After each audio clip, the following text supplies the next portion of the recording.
So it's my pleasure to introduce the Salinas Valley Basin to all of you and give you a little bit more about where we are, where your water comes from. If you've participated in many meetings before, you probably know all this. We're going to focus at a bit higher level than some of the sub-basins that we've gone into before in those meetings, in part because a lot of people don't really know what the basin looks like, where your water comes from. We want to make sure everybody's starting on the same page. So this is a map of the Salinas Valley Basin. At the bottom, you can see there's kind of a line across there. That's the county line. And then going all the way to the Montgomery Bay, the black outline is the groundwater basin. I know a couple of these are going to be a little small to see, so I'll try to explain them. They are all also posted on the SVBGSA website as well, so if you want to go look at anything later in detail. So it goes all the way to the Montgomery Bay. There are different basins within here, but it's all one connected groundwater basin. You can see some of the pictures here. We've got vineyards, we've got Moss Landing, and this is a topographic map. So it's showing you the elevation of the land surface here. And you can see the mountains rising on either side. We have the Sierra de Salinas on the western side and the Gavilan Range on the right-hand side. So as you're driving from here, King City, which is, if I can do this with my left hand, right about there, down the valley, you're essentially kind of following the river, although the road crosses a bit. And you can see there's two reservoirs in the southern end, Lake Nacimiento and Lake San Antonio. Those are two reservoirs that have water releases that recharge the groundwater basin. So groundwater and surface water are connected throughout this valley. And that follows it all the way to the coast, one of the few rivers that runs northward in the northern hemisphere. And it's also joined by a few smaller tributaries, and then the largest one is the Arroyo Seco, which you can see coming down off the Sierra de Salinas right here, joining just past Greenfield. So it's a very large groundwater basin and very complex. If you ever studied hydrogeology, or maybe not that far, but just thought about what an aquifer is and thought about a bathtub, that's essentially what we're talking about, but you have a very complex one in many different ways. So I'll walk you through a little bit of that, but just wanted to orient you to the map. So in this valley, you are primarily groundwater dependent. So while that surface water recharges the groundwater, most people depend on the groundwater basin. And that water use really underpins the economy. Here, you're primarily an agricultural economy, and almost $5 billion in direct economic outputs come from agriculture in Monterey County, most of which is within the Salinas Valley. Now, this is a 2018 statistic from the Farm Bureau, so we've had some inflation. Numbers are probably a bit higher now, but it gives you a general order of magnitude. With that, some of that money is respent within the economy on goods and services, so it contributes almost $12 billion to the economy overall. That's huge. It's a huge portion of the economy for Monterey. And this matters for your communities, not just economically, but for jobs as well. 1 in 5 jobs in the county relate to agriculture. So it's a big part of our communities, where people work, our livelihoods here. And water really underpins that agricultural use. 91% of water comes from groundwater. Agriculture uses 91% of the water here. So we also depend on it for urban use, about 9%. And then some rural households, about 0.2% of the water use are used for rural domestic households. And the water use is primarily groundwater, as I mentioned. We have 96% dependence on groundwater. And then there's a little bit, 1% of surface water and a bit of recycled water use. So that water use really underpins our economy as well as ecosystems too. That's a bit harder to quantify, but we know they depend on water. Here you can see that crosses sectors. So it crosses urban use, which depends overall 96% on groundwater. Rural residential is entirely dependent on groundwater. And then agricultural use, also 96%. And then ecosystems, as I mentioned, there are those environmental uses of groundwater. And we've had this water use for centuries, and especially higher in recent decades. And that's led to a number of water challenges within the valley. So first of all, we've had groundwater level declines. So as you are pumping more groundwater out of the ground, if you're pumping more than is being recharged and going back into the ground, your level of the groundwater declines. And we have some areas where it's been on a kind of steady decline downwards, with some wet years that come up and some dry years that go down, but overall going down. And then we have other areas where the decline is really mainly during droughts. That groundwater level is really responsive just to those drought years as well. So it varies depending on where you are. Overall, when we see the declines in groundwater levels, that means you have a decline in overall storage. There's a lot of water in the ground. Typically, we don't ever quantify how much water is there because it's not all accessible. What really matters and what matters for whether it has negative effects is that overall level and your overall storage changing over time. And along the coast, I'll show you a figure to illustrate this in a minute. Along the coast, we've had those groundwater level declines, and that's led to seawater intrusion in the uppermost aquifers as well. And that compromises the quality of the water for those uses. Here you can see on the top part some of the flooding also. So this is a bit more related to the surface water, but as I noted, they're related. So we've had flooding for decades, and that was one of the main reasons that the two reservoirs were built, to be able to control that flooding along the valley. This one picture was from the Monterey Herald back in 1969. But if you were here last year, you probably saw some of flooding along the river then. So it's still something that we have, right? So to dig in a little deeper on groundwater level declines, this is showing 2022 groundwater levels in the monitoring wells that we have, that Monterey County Water Resources Agency monitors. If you recall, thinking back in your memory to 2022, that was the third of 3 consecutive dry years. So we had a dry year, had another dry year, had another dry year.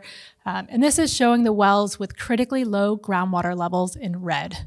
And then those low groundwater levels, in Sigma speak, that's somewhat between the conditions you want to avoid, the minimum thresholds, and where you want to be, those measurable objectives, are in yellow. And then the sustainable groundwater levels are in green.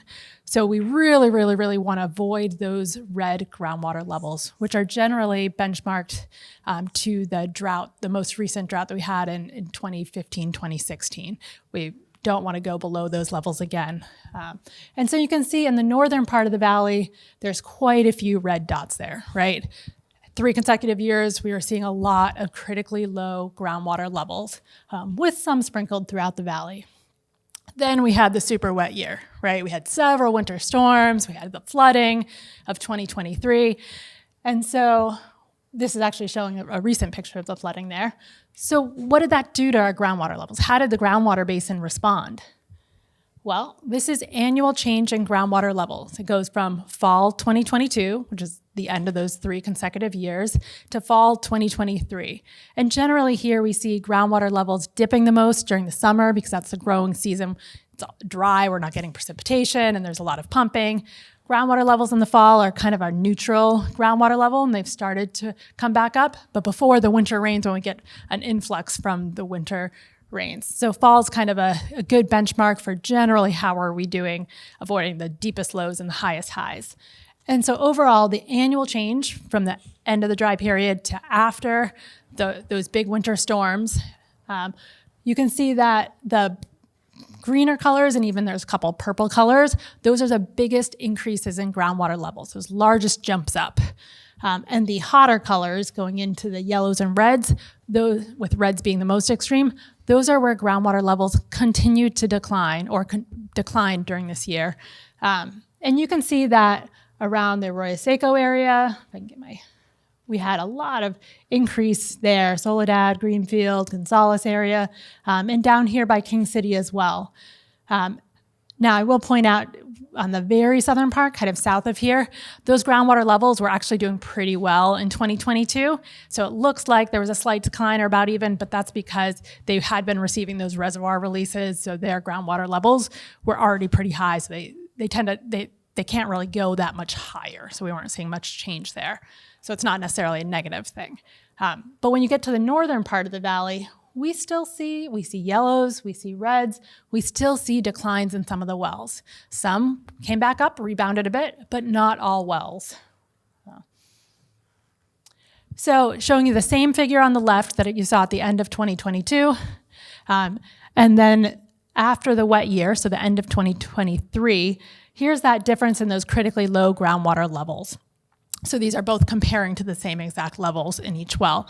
And you can see better, definitely more greens, especially hovering around the middle part of that and southern part of the valley. A lot more yellows going north of there, but still reds in the northern end. Not nearly as many, so groundwater conditions were better, but they weren't up to sustainable levels where we want them to be. So what does that mean for loss of groundwater storage? This is a chart showing the long-term loss of groundwater storage throughout the valley. You can either scrutinize it on the web looking at it later, or we also have them in the back if you want to take a closer look. And this is broken down into different parts of the valley. So you can see some of that differentiation across the Salinas Valley. And going back to 1944, when they started to regularly monitor groundwater levels, Montgomery County Water Resources Agency did, this shows the change in storage. And you can see that as a result of the groundwater elevation declines, we've had a decline in storage and big dips during the droughts. So here, this is in the 1990s, and then this big dip here is that 2015 drought there. Huge decline, including in this area. So this area is basically included in the green line. I'm going to switch hands here. Up here, so it hovers pretty high up, but does have huge storage declines, particularly when we're not getting recharge in through the river. And then again, another pretty sizable dip up to 2022. And then you can see, if you can squint, the very last year, that 2023, we started to come back up, right? So we see that the valley and the groundwater conditions, the storage is really responsive overall to droughts, to the conditions that we see on the surface, but that some areas have a downward trend overall occurring. That means that there's less water in storage to be able to use for municipal and agricultural use. And the droughts really do exacerbate the conditions. So focusing a bit more closer to Monterey Bay, to talk a little bit about seawater intrusion. This is a rough schematic of the groundwater basin. It's actually much, much messier down there, and there's a lot more little bits of clay here and there. But it gives you an idea of how down where we are, the south end, you have one main aquifer system here, where you can get groundwater recharge from the surface. It generally is flowing towards the coast. And as you get closer to the coast, it turns into a layered aquifer system where you have an aquitard, a bunch of clay that water doesn't really get through towards the surface. Then you have one aquifer, an aquitard, another aquifer, aquitard, and then what are called the deep aquifers below there. And in the upper two aquifers, the main aquifers, the 180 and 400 foot aquifers, we've had seawater intrusion and have had it for decades. So you can see on this schematic it coming in from the ocean here. And so that's an area where we're not getting recharge down from the surface because there's an aquitard in the way. It does get some recharge through the valley, but as we've lowered groundwater levels, because there's been pumping, sometimes down to 100 feet below sea level, we've had seawater intrusion coming in. Groundwater flows to the area of lowest groundwater level or lowest pressure. And so as we've dropped those groundwater levels through pumping, the seawater has intruded inland. And there's been a lot done. This valley has actually done quite a bit for water to tackle these problems. Montgomery County Water Resources Agency has been working on this for decades. They developed those two main reservoirs, San Antonio and Nacimiento. They've also developed the Castroville Seawater Intrusion Project, which takes recycled water and delivers it to the area or part of the area of seawater intrusion. So it's an alternative irrigation supply, since those aquifers are intruded below that area. In 2010, they also started to divert river water. So it's a combination of recycled water, river water, and then some groundwater pump that they're delivering to that area. If you've heard of the Salinas Valley Water Project, that includes the development of the diversion structure, as well as reoperation of the reservoirs to help with that. And as the water is flowing down the river, it recharges this area, so it's dual use for that project. So there's been a lot done, and that's helped slow the rate of seawater intrusion. Here you can see on the left the rate of seawater intrusion in terms of the overall acreage that is intruded underneath. It starts in 1944, goes up to looks like we've got it. Actually, I'm not sure if it's 2022 or 2023. That's the last line. But you can see that the acreage was increasing pretty steeply. And then this was when the recycled water came online. And then this was when the diversion from the river came online. And you can see that they're still going up. We're still getting some additional intrusion, but not at the same rate that we were previously getting it. Now, if you look at where that is, here's a map. So this is showing the city of Salinas over here, Castroville, Elkhorn Slough at the top, and city of Marina. The purple line is that uppermost aquifer, the 180-foot aquifer, and where the seawater intruded area is. So you can see that it's intruding past Castroville, heading towards and almost getting to the city of Salinas, and kind of in the middle or past the city of Marina. And then in the 400-foot aquifer, that's that red line here, it's also intruding and threatening Castroville and Marina. And then we have this island of seawater intrusion. Essentially, some seawater went from the 180-foot down to the 400-foot aquifer. And that's also getting pretty close to the city of Salinas. So it's not only threatening the agricultural supplies along that area, but also the drinking water supplies. And the orangish area here, that's that seawater, the CSIP project, the Castroville Seawater Intrusion Project that I mentioned. And so you can see it covers a good part of that area, but there are also areas that aren't receiving any alternative supply from that project. And those aren't the only challenges. As groundwater levels dip, we see dry wells, so wells that are shallower. If they're shallower than where the groundwater level is dipping to, that can cause wells to go dry. And there are some, especially domestic wells or small system wells that don't have deep wells, and so that can compromise their water supplies, especially if they're only relying on one well. We see nitrate contamination and other quality contamination within the subsurface. One of them in particular, so some of these are related to agriculture or other human uses. And then we have some naturally occurring constituents. So arsenic is a big one, especially up by Prunedale or down by El Toro. The rocks that the groundwater is within have naturally occurring arsenic, and that gets into the water and can be very difficult to treat. And then environmental habitat degradation as well can occur if there are ecosystems relying on groundwater that's up by the surface and the groundwater level drops too low.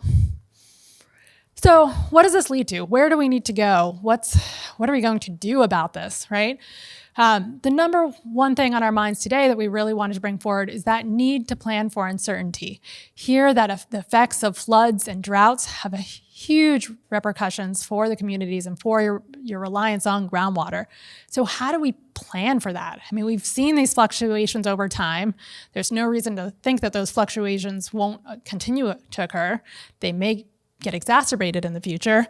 And we see negative impacts on both ends, both from the flooding, the wet end, as well as the dry end. So how do we manage and plan for those uncertainties and those extremes? And in addition to that, in the areas where groundwater levels are kind of continually dropping and on a downward trajectory, we need to change that trajectory and bring those groundwater levels back up. So how can that happen? Well, there's many projects and studies in the works, but generally at a higher level, there's two main mechanisms. And setting aside seawater intrusion for a minute, that operates a little bit separately, although it does relate to groundwater levels. Generally, we are pumping water out of the ground, so you can reduce the amount of water coming out of the ground, or you can put more water in the ground. You can recharge that groundwater. We're trying to adjust that rate. We want more going in than is coming out, right? So, and there's a number of different ways that you can go about this, but generally those are the two main mechanisms that we have. And so this workshop is really talking about that middle piece, that decrease in pumping. A lot of emphasis has been put on how do we get more in the ground, right? But there's been less around, okay, what about the other end of that? Pred actually often equates it to a budget, right? You have to take account of, not just what you're earning, but how much you're spending, right? Especially when there's many people involved and it's not just one person doing that, right? Okay. Do you want to take questions? Down, go ahead and grab them, give them to me, and I'll come up to the front. And as I'm doing this and we're doing this question, please jot down other ones. So, Water storage versus water levels. The water storage charts show more volatility than Monterey County Water Resources Agency water level charts. Is water storage a different equation than water level? Excellent question. They are related. So the storage comes from groundwater levels. Groundwater levels are specifically at wells. What is the groundwater level, which if it's under an aquitard is essentially a unit of pressure. And those charts aggregate all the groundwater levels in a certain area. So it just sums them. The storage is the same ups and downs, but it's multiplied by what's called a storage coefficient.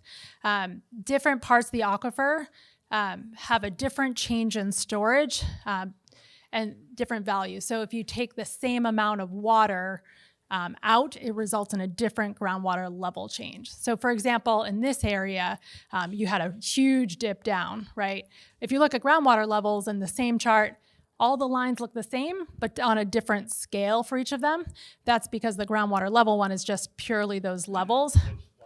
It looks flatter. Down here it does. But what happens here is your groundwater is really, really responsive to what's happening for surface water. So when a groundwater level goes down, you are losing a lot in storage, much more than you'd see in like a confined aquifer system, for example. So, no problem. Other questions? When you look at when you look at that chart for the saltwater intrusion, are you only measuring area or salt load? Very good question. I will. So for this chart, are we just looking at the area or the actual salt load? Is that right? So both of these are benchmarked on the 500 milligram per liter ISO contour. So we measure the salt through chloride, how much chloride is in a well, what that concentration is. And when it crosses that 500 milligram per liter threshold, that's when we're saying, okay, that's too much for us to have.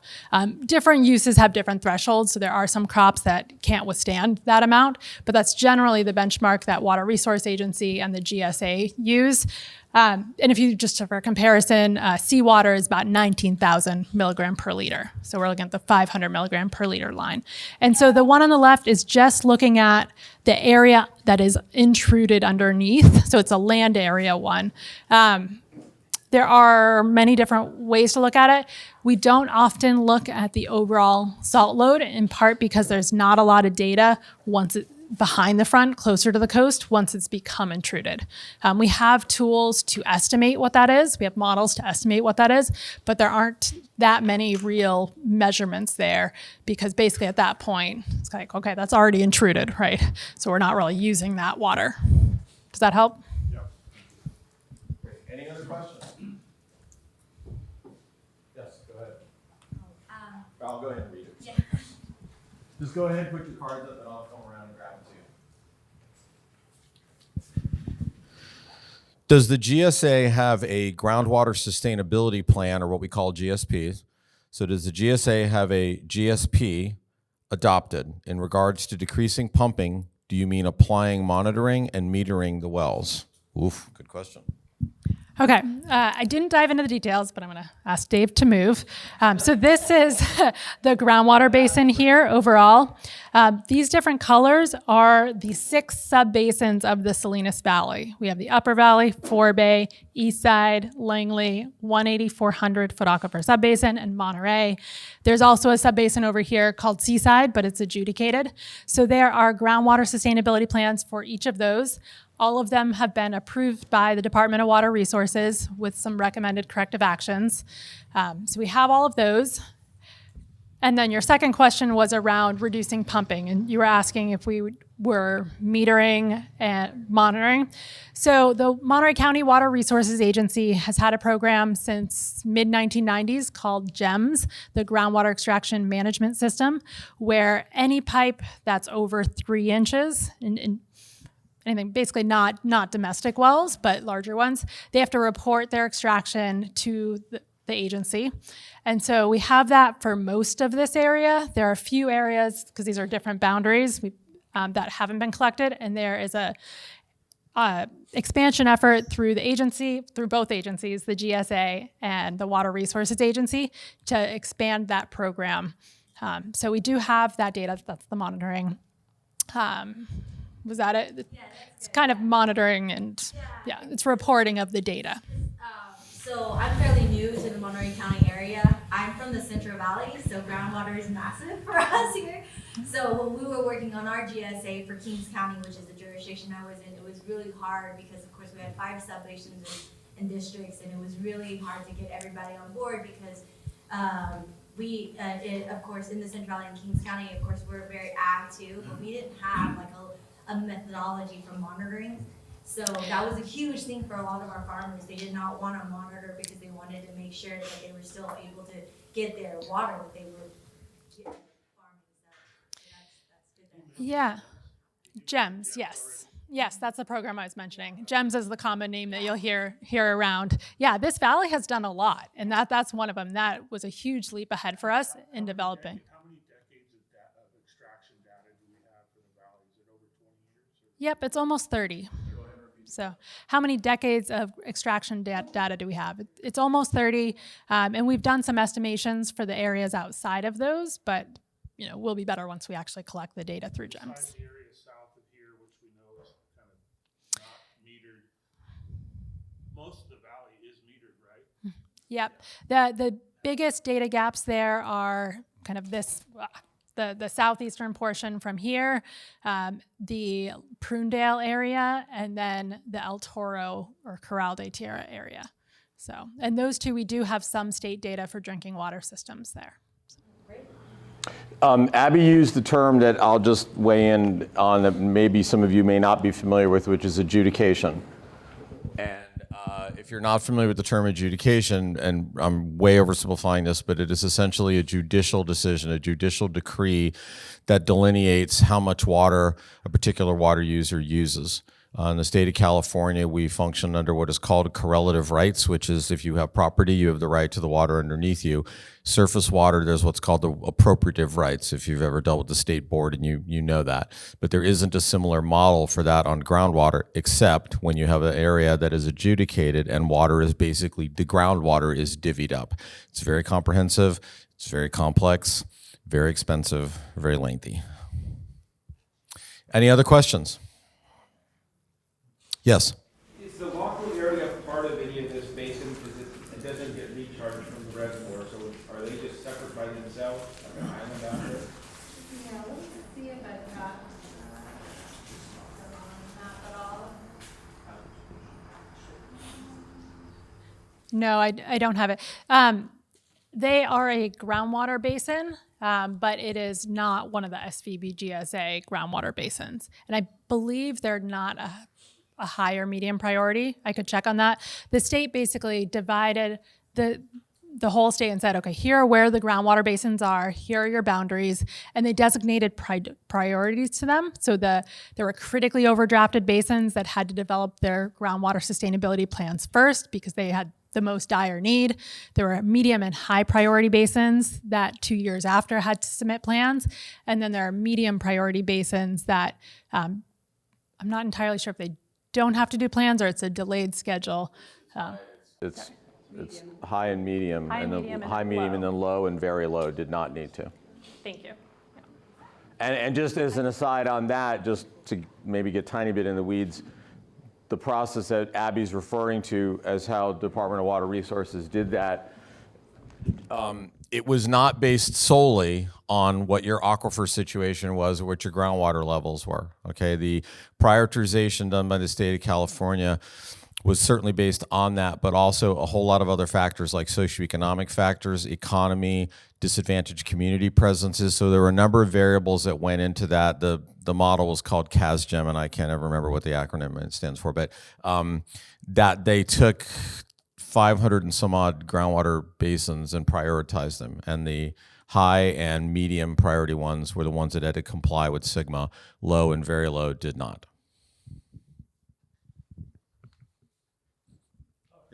That may be able to, there we go. Yeah, I appreciate you bringing that up, that scoring system, because that was great interest to a lot of folks, especially folks here in the Upper Valley, because the Upper Valley was very close to being a low priority basin. Some of the fish habitat stuff up below the dam and some other, that was primarily one of the things that kind of didn't score against us, but it was a point of concern, and legitimately so. So without getting into the weeds of how the state developed this prioritization system and actually moved the goalposts kind of halfway through.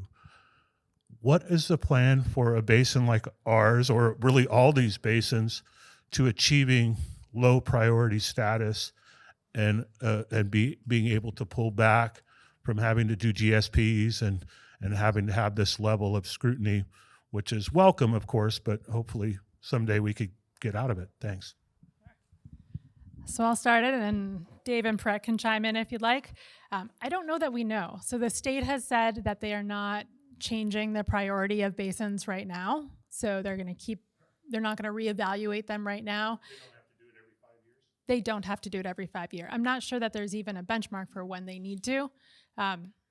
My personal guess would be SGMA has a 20-year time period to come to sustainability or to be at sustainability, and then a 30-year planning horizon beyond then. My guess is they'll wait till at least the 20-year mark, the 2040, 2042, before really taking that step. Yeah, I mean, the other factor in Sigma too is that what Abby just said is accurate. It's got a 20-year planning horizon or compliance horizon, but, and this is a really important but, Sigma's written that there are what are called 5-year updates. And honestly, I think there are many people that are trying to shift, similar to what we're doing here today about demand management. We're trying to shift the conversation. There were a lot of people who sort of embraced this, well, we have 20 years to make things happen. And that's true, but it's not true. Yes, it's 20 years, but it's actually 4 5-year windows. And the Department of Water Resources, and by extension, State Water Resources Control Board, expects to see success and moving the needle on achieving and maintaining sustainability on these 5-year increments. It isn't like you get to run the clock for 20 years and then, ta-da, at 19 and a half years, disclose where you're at. And there's a lot of places in the state where people really leaned heavily, and understandably so, into this 20-year time frame, but that's kind of a false construct. So it is really these 4 or 5-year windows. And so the critically overdrafted basins that had to deliver their GSPs early on, they're actually in their 5-year update period right now, because that's how we're already into it. Right, yeah. So that's a little more data. There were also, just Bill, to your question, there were, in the very early stages of Sigma, there were 2 rounds of what were called basin boundary mod windows, where basins were able to come forward and make a argument for modifying the basin. Yeah, right. But they likewise they've. Yeah, but again, likewise, DWR's made no indication that they intend to do another boundary mod period anytime. So. Other questions? These are great questions. So, all right.